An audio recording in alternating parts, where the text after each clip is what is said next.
Apocalypse chapitre 2. Écrit à l'ange de l'église d'Éphèse. Voici ce que dit celui qui tient les 7 étoiles dans sa main droite, celui qui marche au milieu des 7 chandeliers d'or. Je connais tes œuvres, ton travail et ta persévérance. Je sais que tu ne peux supporter les méchants, que tu as éprouvé ceux qui se disent apôtres et qui ne le sont pas, et que tu les as trouvés menteurs. Que tu as de la persévérance, que tu as souffert à cause de mon nom, et que tu ne t'es point lassé. Mais ce que j'ai contre toi, c'est que tu as abandonné ton premier amour. Souviens-toi donc d'où tu es tombé, repens-toi et pratique tes premières œuvres. Sinon, je viendrai à toi et j'ôterai ton chandelier de sa place, à moins que tu ne te repentes. Tu as pourtant ceci, c'est que tu hais les œuvres des Nicolaïtes, œuvres que je hais aussi. Que celui qui a les oreilles entende ce que l'Esprit dit aux églises. À celui qui vaincra, je donnerai à manger de l'arbre de vie qui est dans le paradis de Dieu. Écrit à l'ange de l'église de Smyrne. Voici ce que dit le premier et le dernier, celui qui était mort et qui est revenu à la vie. Je connais ta tribulation et ta pauvreté, bien que tu sois riche, et les calomnies de la part de ceux qui se disent juifs et qui ne le sont pas, mais qui sont une synagogue de Satan. Ne crains pas ce que tu vas souffrir. Voici, le diable jettera quelques-uns de vous en prison, afin que vous soyez éprouvés, et vous aurez une tribulation de 10 jours.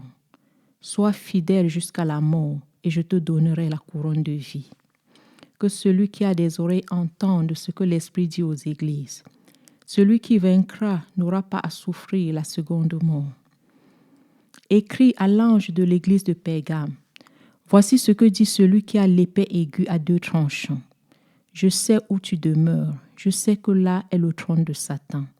Tu retiens mon nom et tu ne m'as pas régné, et tu n'as pas régné ma foi, même au jour d'Antipas, mon témoin fidèle, qui a été mis à mort chez vous, là où Satan a sa demeure. Mais j'ai quelque chose contre toi, c'est que là tu as des gens attachés à la doctrine de Balaam, qui enseignait à Balak à mettre une pierre d'achoppement devant les fils d'Israël pour qu'ils mangeassent des viandes sacrifiées aux idoles et qu'ils se livrassent à l'impudicité. De même aussi, tu as des gens attachés pareillement à la doctrine des Nicolaïtes chez toi. Repens-toi donc, sinon je viendrai à toi bientôt et je les combattrai avec l'épée de ma bouche. Que celui qui a des oreilles entende ce que l'Esprit dit aux églises. À celui qui vaincra, je donnerai de la manne cachée, et je lui donnerai un caillou blanc.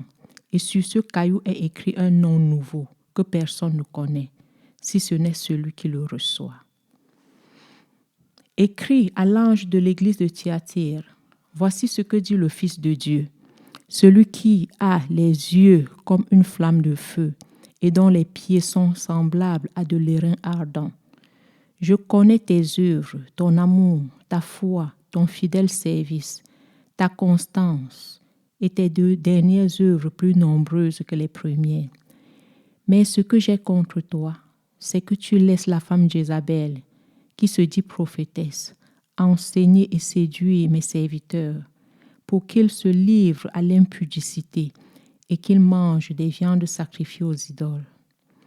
Je lui ai donné du temps afin qu'elle se repentît, et elle ne veut pas se repentir de son impudicité. Voici, je vais la jeter sur un lit et envoyer une grande tribulation à ceux qui commettent adultère avec elle, à moins qu'ils ne se repentent de leurs œuvres. Je ferai mourir de mort ses enfants, et toutes les églises connaîtront que je suis celui qui sonde les reins et les cœurs, et je vous rendrai à chacun selon vos œuvres. À vous, à tous les autres de Thyatire, qui ne reçoivent pas cette doctrine et qui n'ont pas connu les profondeurs de Satan comme il les appelle, je vous dis, je ne mets pas sur vous d'autres fardeaux. Seulement, ce que vous avez, retenez-le jusqu'à ce que je vienne. À celui qui vaincra et qui gardera jusqu'à la fin mes œuvres, je donnerai autorité sur les nations. Il les paîtra avec une verge de fer, comme on brise les vases d'argile, ainsi que moi-même j'en ai reçu le pouvoir de mon Père, et je lui donnerai l'étoile du matin. Que celui qui a des oreilles entende ce que l'Esprit dit aux églises.